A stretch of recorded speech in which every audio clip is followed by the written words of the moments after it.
going to show you how to make sling pack. These are the parts you can use together and you can make a complete pack. And I'll show you one by one. This is the front and back panel of the pack. The size of the front and back panel is 11 by 12 inches. And the bottom is 5 by 11 inches. And the side panel is 11 by 3.3 inches. And this is for the chip to open and close the pack.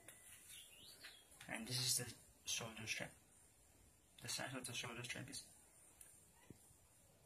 5 inches one, and the length is 52 inches. And this is the lining to put inside your pack. And this is the chip with the runner. Now I'll show you how to stitch the pack.